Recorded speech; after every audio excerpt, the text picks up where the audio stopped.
Merci mes frères, merci mes sœurs. Je suis là encore. Oui, c'est toujours la suite du message intitulé L'homme, expression de Dieu, refuse d'exprimer Dieu.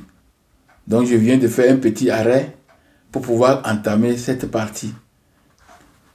Donc je parlais de Moïse. Nous allons lire le verset de l'Exode 3, 2 à 3. L'ange de l'Éternel lui apparut dans les flammes de feu, au milieu d'un buisson. Moïse regarda, et le buisson était tout en feu, et le buisson ne se consumait point. Moïse dit, je veux me détourner pour voir quelle est cette grande vision. Je voudrais attirer votre attention sur ce mot qui est employé dans ce verset. Exode 3, verset 2 à 3. Moïse dit, je veux me détourner pour voir quelle est cette grande vision et pourquoi le buisson ne se consumait point. Donc, même Moïse, quand on nous parlait de Moïse, c'est une vision que Moïse a fait. Mais on nous a parlé comme si Moïse a fait quelque chose de réel. Ou bien Moïse a rencontré Dieu. Non, c'est une grande vision. Mes frères, mes sœurs, tout ça sont des visions. La plupart des choses de la Bible que nous avons ici sont des visions. Beaucoup. Mais on va voir. Vision. Je vais définir ce que c'est que la vision. Parce que quand on connaît les définitions, on aura une idée sur la chose. Selon la Bible, apparition. Apparition, songe, révélation d'origine surnaturelle. Avoir une vision, c'est être mis par l'action de Dieu en présence de personnes ou objets inaccessibles ou cachés. Dans l'Ancien Testament, la vision est apparentée au songe. Vous écoutez, hein? La vision est apparentée au songe. On va définir le songe. C'est un rêve, une idée imaginée d'une personne qui dort. Ce sont des moments où les hommes apprennent quelque chose de Dieu ou d'une entité. Et la vision ou le songe ou le rêve ont besoin quelquefois d'être interprétés par un spécialiste ou un initiateur ou par un initiateur ou un initié ou un connaisseur. Vous voyez? Donc, quand on dit que Moïse détournait pour voir la grande vision, c'est la vision que je suis en train de vous définir comme ça. C'est un rêve. On dit Dieu a apparu à Moïse dans les flammes de feu. Tout ça, c'est quoi cette histoire? C'est une grande vision. Et vision, c'est un songe, c'est un rêve. Il faut que vous notez ça aujourd'hui, aujourd'hui. Ces visions sont des songes ou des rêves. Ces visions, ces songes ou ces rêves occupent une grande part de notre quotidien. C'est parfois des messages divins. Les visions là, les sons, ce sont des messages. Donc ce ne sont pas des choses qui se passent réellement à un temps T, qui se passent comme ça, comme je suis devant vous. Et je dis que j'ai vu une vision. Mes frères, on doit comprendre ce que la Bible nous a dit. C'est très important. Sinon, on n'ira jamais, on ne verra jamais Dieu. Jamais. Parce que nous ne marchons pas dans sa parole. Je lis 2 Corinthiens 12, verset 2. Je dis que la vision, ce sont des rêves. La vision, c'est un rêve. C'est un songe. Et écoutez, Je connais un homme en Christ qui fut, il y a 14 ans, ravi jusqu'au 3e ciel. Si ce fut dans son corps, je ne sais pas. Si ce fut hors de son corps, je ne sais pas. Dieu le sait. Vous voyez, c'est l'apôtre Paul là qui parle. Quelqu'un qui est ravi. Ravi, on est rentré dans le rêve, dans la vision.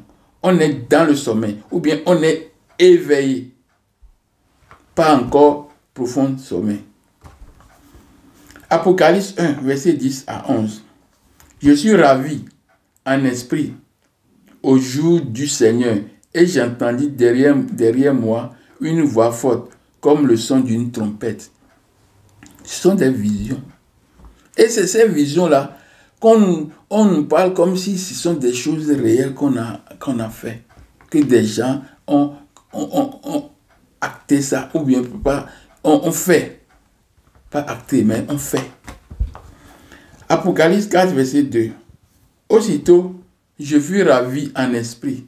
Et voici, il y avait un trône dans le ciel. Et sur ce trône, quelqu'un était assis. C'est une vision. Qu'on a dit qu'on est parti voir Dieu. C'est une vision. Mais on a dit que Jacob a rencontré Dieu face à face. Tout ça, là, ce sont des mensonges. Comment on peut voir Dieu? Et dans la même Bible, on dit qu'on ne doit pas voir Dieu. Celui qui va voir Dieu est déjà mort. Mais on dit que lui, là, vivant, il a vu Dieu. Vous voyez les contradictions que nous amenons dans nos cerveaux qui nous bloquent. Au lieu d'accepter l'initiation, on refuse. C'est l'initiation qui va te faire comprendre tout ça. Vision de Jacob. Vision de Jacob. C'est ça que je viens de parler. Et vision de Joseph. Joseph qui a fait des visions. Il a fait des visions. Ce sont des choses là, ce sont des choses qu'on a rêvées. Et je parle, on va lire plutôt ceci. Vision de Joseph, père adoptif de Jésus. Matthieu 1, verset 20 à 21 et verset 24. On va lire ça. Matthieu 1. Parce que les gens ne comprenaient pas que ce sont des visions qu'on nous a amenées comme si ce sont des choses qu'on a fait réellement. Ce n'est pas le corps ici, là, le corps là, qui a fait des choses. Là. Ce sont des visions. C'est le corps spirituel qui a agi comme ça. C'est pourquoi nos ancêtres ont pris le temps de définir la composition de l'homme. Donc, quand tu connais tout ça là, tu peux arriver à être libre. Quand tu connais toutes ces choses-là, tu maîtrises à travers l'initiation, tu es libre. Tu peux voyager. Et quand on dit on voyage, on dit on diable. Dans la Bible, ces gens-là n'ont pas voyagé. Toutes ces visions qu'ils font, c'est avec le corps glorieux qu'ils font ça. Ce n'est pas avec le corps charnel là, non, l'enveloppe là, non. Ce n'est pas avec ça. Donc, je lis Matthieu 1, 20, verset 20 à 21. Comme il y pensait, voici un ange du Seigneur lui apparut en songe. Je parle de Joseph, le père de Jésus, adoptif. Donc c'est la Bible qui le dit. Comme il y pensait, voici un ange du Seigneur lui apparut en songe et dit, Joseph, fils de David, ne crains pas de prendre avec toi Marie, ta femme, car l'enfant qu'elle a conçu vient du Saint-Esprit. C'est un songe qu'il est en train de faire. Elle enfanta un fils et tu lui donneras le nom de Jésus. C'est lui qui sauvera son peuple de ses péchés. Vous voyez? Et le verset 24, Joseph s'étant réveillé, parce qu'il dormait quand il avait eu le son, s'étant réveillé, fit ce que l'ange du Seigneur lui avait ordonné et il prit sa femme avec lui. Donc, quand il est réveillé du sommeil, de ce songe-là, il a appliqué. C'est nous qui appliquons, qui exprimons Dieu. Donc, quand tu reçois le message, tu dois nécessairement le mettre en pratique. Dans cette application, que l'homme exprime Dieu. son créateur. Comme je l'ai déjà développé dans le thème harmonie, principe fondamental de la vie, le créateur, le cachet immanent, est une harmonie. C'est l'amour. L'homme étant à l'image et à la ressemblance de Dieu, doit nécessairement vivre sa vie dans l'ornière du Créateur. Son désir doit être porté uniquement sur le Créateur parce qu'il est en interaction avec Dieu. Donc tout ce que Dieu lui dit, c'est ça qu'il doit faire. Il nous faut savoir ce qu'est l'action de l'homme pour aborder la question de l'action de Dieu et leur interaction. Donc l'action de l'homme, c'est tout ce que l'homme fait en relation avec l'intérieur. Et maintenant, les interactions avec Dieu, c'est parce que Dieu est à l'intérieur de lui, automatiquement, il est en interaction avec Dieu. Quels sont les attributs de Dieu qui peuvent être un modèle de vie de l'homme? C'est maintenant que nous allons voir en quelques mots les attributs de Dieu. Parce que l'homme doit marcher dans l'ornière, doit écouter Dieu, la voix de Dieu. L'homme doit marcher dans l'ornière de Dieu. Donc, nous pouvons dire que Dieu est saint. L'homme doit être saint. Parce qu'on dit, oh, toi tu ne peux pas être saint. You can be holy. Toi tu ne peux pas être saint. Ah, tu mens. L'homme est appelé à être saint. C'est un des caractères fondamentaux de l'homme. S'il est en relation interconnectée avec Dieu. Dieu est amour. Tout notre corps, j'ai déjà développé ça dans le message antérieur, relation de l'homme avec les créatures qui l'ont précédé et avec son prochain. Donc, tout le corps de l'homme est une harmonie. Tout le corps de l'homme, c'est un amour. C'est les différents organes qui se sont mis ensemble pour que le corps-ci soit debout. Sans cet amour, il n'y a pas de vie. L'homme doit être juste. L'homme doit être bon. L'homme doit être miséricordieux. L'homme doit pardonner son prochain. Parce que nous sommes appelés à pardonner, à faire de notre prochain nous-mêmes. Traiter ton prochain en toi. Donc, quand tu veux que toi, tu sois bien, pense la même chose. Si tu ne peux pas faire la miséricorde, comment ton frère peut vivre à côté de toi? La méchanceté n'est pas un produit de vie, produit d'amour. Donc c'est la miséricorde, c'est le pardon. L'homme doit être fidèle à la voix d'abord du Dieu, l'Esprit qui est là, qui lui commande. Il doit être fidèle. Il doit être fidèle à son prochain et il doit être fidèle même à lui-même. C'est-à-dire, il y a deux hommes. Il y a l'homme intérieur et l'homme extérieur. Donc, il faut que les deux soient s'unissent pour qu'il y ait une vie sans problème. L'homme doit être gracieux. L'homme doit être patient. L'homme doit être sage. Je reviendrai encore pour montrer certaines choses. Dieu est Dieu d'autorité. L'homme doit être l'homme d'autorité. Celui qui a de l'autorité, c'est lui qui peut connaître tout.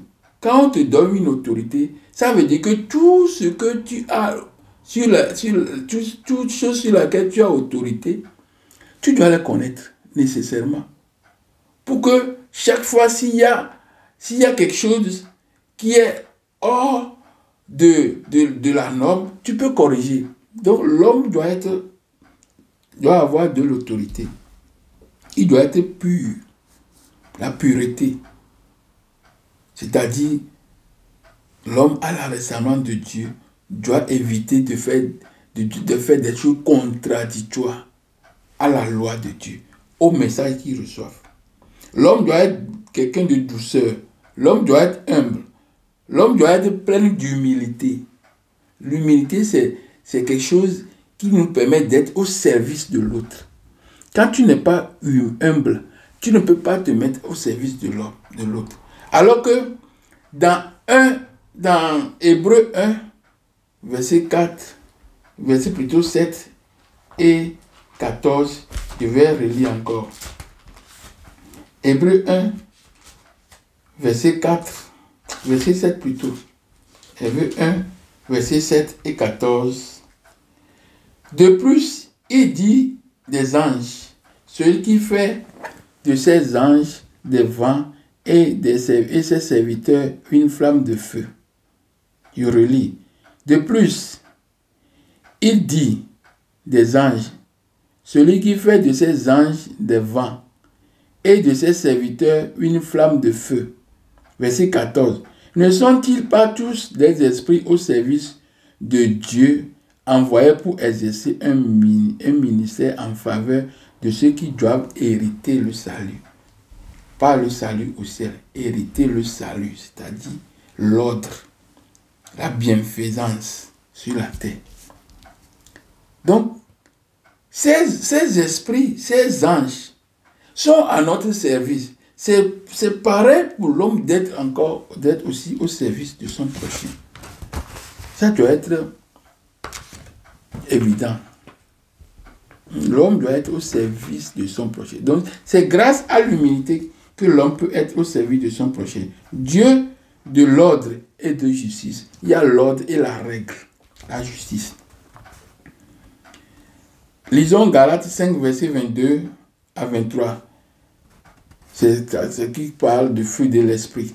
Mais le fruit de l'esprit est l'amour, parce que Dieu est esprit.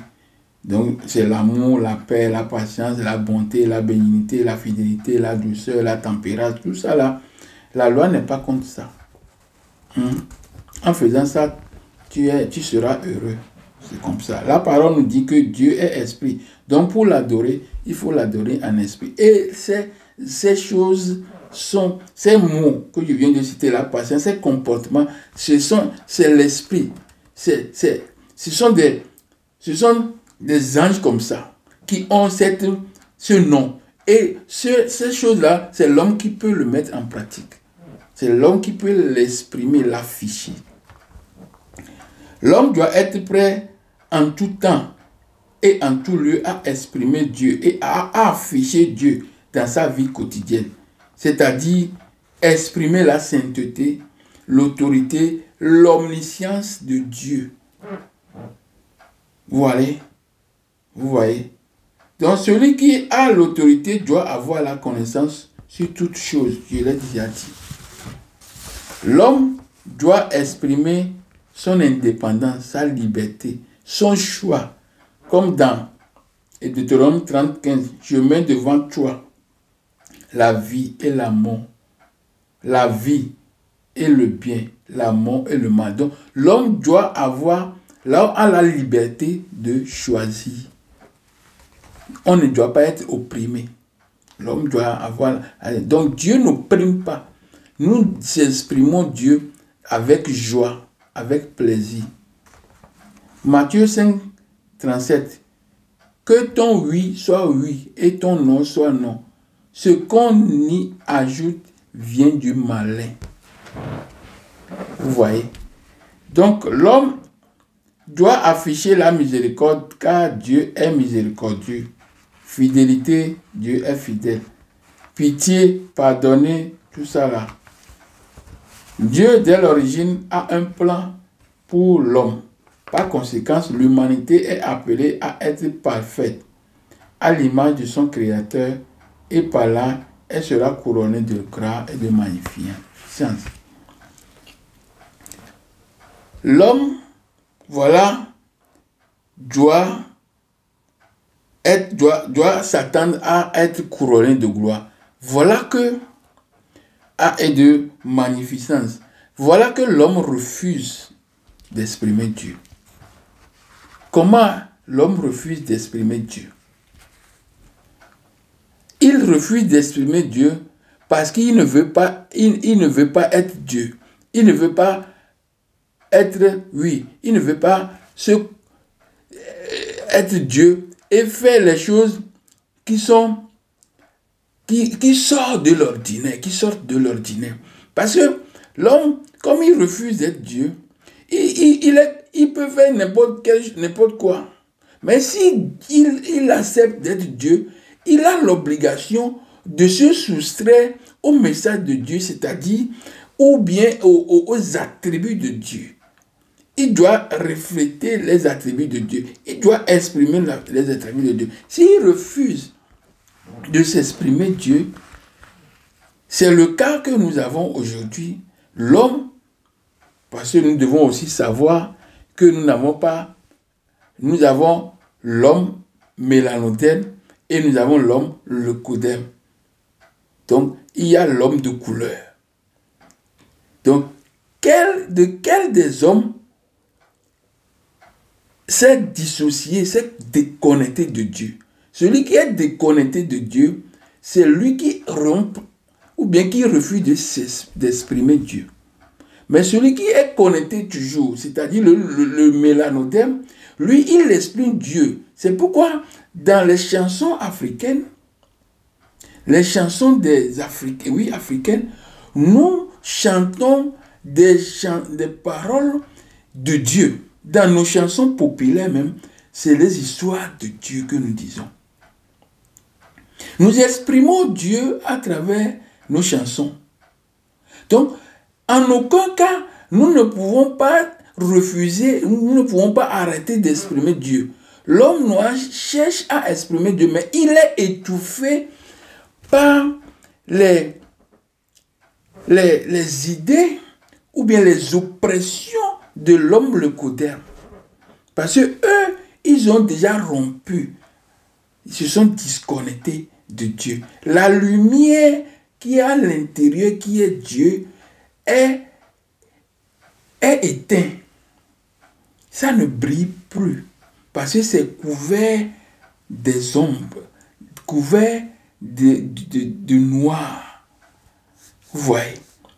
Donc, nous devons, nous les Africains, chercher à se reconnecter avec Dieu. Parce que nous sommes opprimés, oppressés, si bien que nous nous détachons de Dieu. Mais notre essence, c'est que nous exprimons la divinité. Sinon, comment nous sommes des hospitaliers. C'est nous qui avons reçu tous ces gens. En Afrique, par le passé, nous avons lu ça dans la Bible, que Jésus est venu en Égypte. Abraham est venu en Égypte. Isaac est venu en Égypte. Jacob est venu en Égypte. Les Israélites là sont venus. Tous ces gens-là, bien qu'il y a un gros point d'interrogation sur leur existence, ils ont fait un passage obligatoire en Égypte, en Afrique, Misraïm, la terre de Cam. Ils sont passés par là. C'est grâce à cette hospitalité que nous les avons reçus. Si nous sommes comme eux, rompre le cordon avec Dieu, chercher à nuire son frère, chercher à détruire son frère, est-ce que nous pouvons les recevoir? Non. On les a reçus parce que nous avons Dieu en nous. Dieu, c'est Dieu d'amour, Dieu d'harmonie, Dieu compatissant, Dieu lent à la colère, Dieu qui crée l'union, harmonie, tout. Donc, c'est nous qui avons reçu tous ces gens-là. Comment se fait-il que nous sommes maintenant détachés ou bien nous sommes très loin et nous nous comportons aussi comme des leucodèmes? Ce n'est pas possible. L'homme refuse d'exprimer Dieu parce qu'il veut être libre pour faire des choses qui sont contraires à la vie de Dieu. Donc, mes frères, mes sœurs, je ne serai pas encore long. J'espère que j'ai fait un peu de temps. Je vous dis merci, vous qui avez pris le temps de me suivre, surtout cette deuxième partie. C'est aussi très important. Pourquoi nous refusons d'exprimer Dieu? Nous refusons d'exprimer Dieu parce que quand on est Dieu, on doit faire des choses divines. On doit faire des choses on doit faire des choses surnaturelles. Nous ne sommes pas prêts pour faire ces choses surnaturelles. Si nous refusons de faire ces choses surnaturelles, c'est parce que, qu'est-ce qui est arrivé? Nous n'avons pas pris connaissance du pouvoir. Le pouvoir, c'est-à-dire la composition de l'homme. L'homme n'est pas limité. L'homme peut faire beaucoup de choses s'il a la maîtrise de sa composition. Surtout les 6 dernières compositions, c'est-à-dire l'âme, l'esprit, le bas, âme, le corps, l'énergie et l'esprit. Donc si nous ne sommes pas, je dois encore revoir ces choses rapidement. Oui. Donc nous devons faire un avec tout ça. Nous devons comprendre tout ces choses-là. C'est qu'aime le pouvoir. Ça, c'est ça qui est le corps glorieux. C'est ça qui nous permet de voyager. Donc si nous sommes en possession de tous ces éléments, le bas, c'est le siège. Si nous savons que nous serons jugés un jour, nous devons être prêts. Le hab plutôt, le hab, le cœur. Nous devons savoir que c'est le cœur qui sera jugé. On doit vivre selon les désirs, le dessein de Dieu. Le hak, c'est-à-dire, le hak, c'est l'esprit. Le ka, c'est ça qui est l'énergie. Parce qu'on a dit ka et hak, on a renversé. Donc, nous avons le bas, qui est l'âme. Donc, tous ces 6 éléments, si nous sommes en communion ou bien en connaissance avec tout ça là, nous pouvons faire des exploits surnaturels. Et pour le faire, nous devons être initiés. Seule l'initiation peut nous sauver. C'est pourquoi nous devons revenir à l'initiation, pas à l'instruction, pas à l'école, pas au séminaire, pas au coaching. Non, nous devons revenir à l'initiation. C'est la base, le fondement de l'homme. C'est ça qui peut te rendre libre, connaisseur. C'est cette initiation qui a permis aux Égyptiens de créer beaucoup de choses, créer des formules. C'est chez eux que la plupart des Grecs, les Latins, tout ça, sont venus pour apprendre. Et aujourd'hui, ils sont devenus détenteurs de la connaissance. Cette connaissance était dans l'initiation. Donc, nous devons revenir à l'initiation. Voilà mes mots de fin. Je vous dis beaucoup merci à Santé Sana pour m'avoir accordé ce temps précieux, qui est tant précieux pour vous, mais vous l'avez accordé pour suivre ce message. Je vous remercie, mes frères, mes soeurs, mes aînés, mes connaissances. Au revoir et à bientôt.